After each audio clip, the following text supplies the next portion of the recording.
Hai Sobat Zarko, apa kabar semuanya? Kembali lagi di seri konten belajar geografi, yuk. Kita semua pasti mengenal negara bernama Korea Selatan. Negara ini sangat populer di kalangan muda-mudi di seluruh dunia, karena industri K-pop-nya. Industri hiburan di Korea Selatan, memang berkembang begitu pesat belakangan ini. Namun, Korea Selatan ternyata juga berkembang di bidang lainnya, seperti bidang otomotif dan jasa.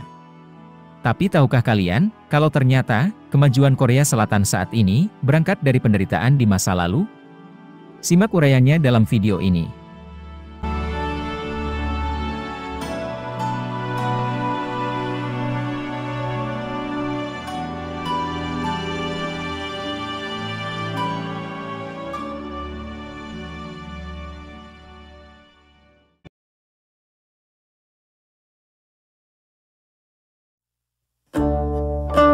Korea Selatan, atau biasa kita singkat dengan nama Korsel, merupakan negara Asia Timur, yang berbatasan dengan Korea Utara di sebelah utara, berbatasan laut dengan Republik Rakyat Tiongkok di sebelah barat, dan berbatasan laut dengan Jepang di sebelah timur dan selatan. Negara yang beribu kota di Seoul tersebut, menjadi negara maju dan negara dengan kekuatan ekonomi terkuat nomor 11 di dunia. Kita semua tahu, kemajuan mereka ditopang oleh bidang industri, baik industri manufaktur dan industri hiburan, serta ditopang oleh sektor jasa dan pariwisata. Namun, jauh sebelum menjadi Korea Selatan seperti saat ini, ada cerita derita panjang Korea Selatan yang harus kita ketahui. Apa saja itu? Berikut ini adalah fakta-faktanya. Check it out!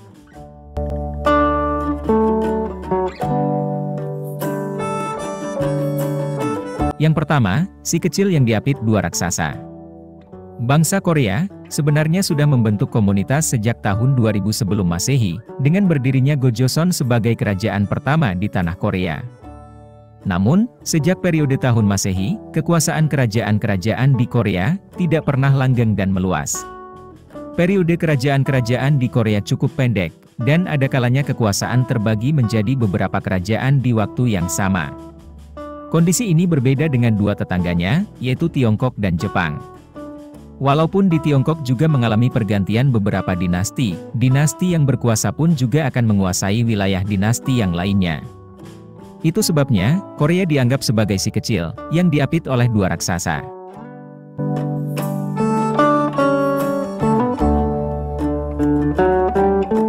Yang kedua, dikuasai oleh negara tetangganya. Pertahanan Korea yang kacau di masa lampau, seringkali dimanfaatkan oleh negara tetangganya, untuk bisa menaklukkan wilayah negeri ginseng ini. Pada tahun 1238, Korea yang waktu itu dipimpin oleh dinasti Goryeo, diserang oleh kerajaan Mongol selama 30 tahun. Pada abad ke-16 hingga abad ke-19, secara bergantian, Korea ditaklukkan oleh Jepang pada masa Panglima Toyotomi Hideyoshi, dan Tiongkok oleh dinasti Qing.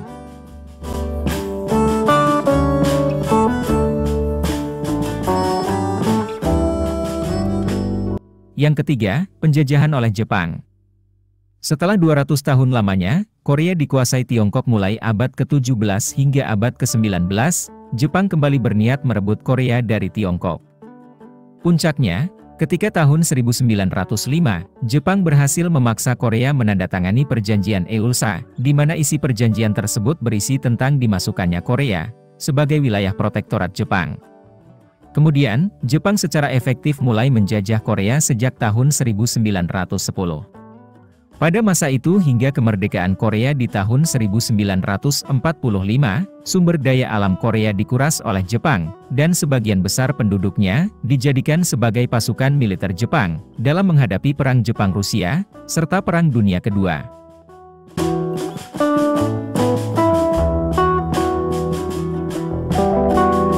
Yang keempat, dipecah oleh dua ideologi.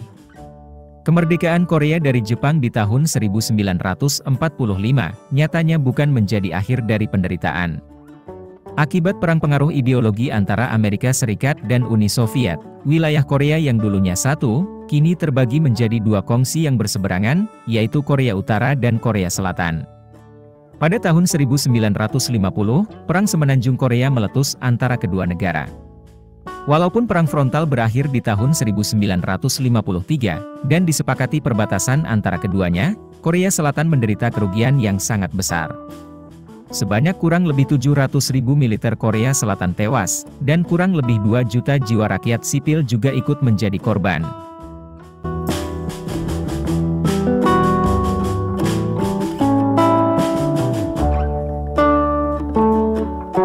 Yang kelima, kemiskinan akut pasca perang. Tidak hanya korban jiwa, Korea Selatan juga mengalami kerugian secara material. Pada tahun 1955, GDP per kapita Korea Selatan hanya sebesar $64 Amerika.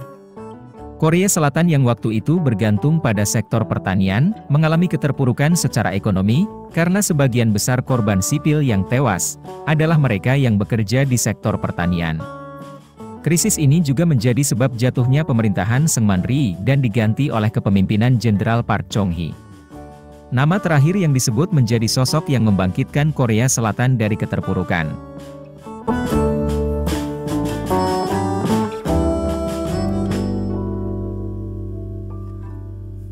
Yang terakhir, Korea Selatan saat ini.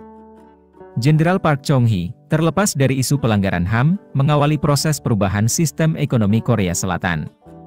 Korea Selatan yang mulanya hanya bergantung pada sektor pertanian, sejak saat itu mulai mengembangkan sektor industri. Industri yang dibangun juga industri berbasis ekspor. Sejak saat itu, Korea Selatan mulai dikenal maju karena sektor industrinya. Kita saat ini pasti mengenal merek Samsung, Hyundai, dan Kia. Sejak awal abad ke-21, industri hiburan Korea Selatan atau K-pop juga mulai berkembang pesat, baik Korea drama maupun Korea musiknya. Sektor pariwisata juga semakin meningkatkan pendapatan negara Korea. Kini, GDP per kapita Korea Selatan sudah menembus angka $37.000 Amerika per tahun.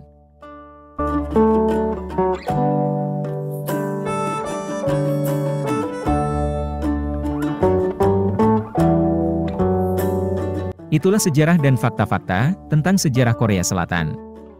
Kita akhirnya tahu cerita panjang Korsel, menjadi sebuah negara yang maju dan makmur. Ngomong-ngomong, kalau ada informasi yang kurang atau informasi yang tidak tepat, silakan ditulis di kolom komentar ya. Dan jangan lupa beri pendapatmu, apa yang bisa ditiru oleh Indonesia dari Korea Selatan untuk menjadi negara maju. Sampai jumpa di konten berikutnya. Bye.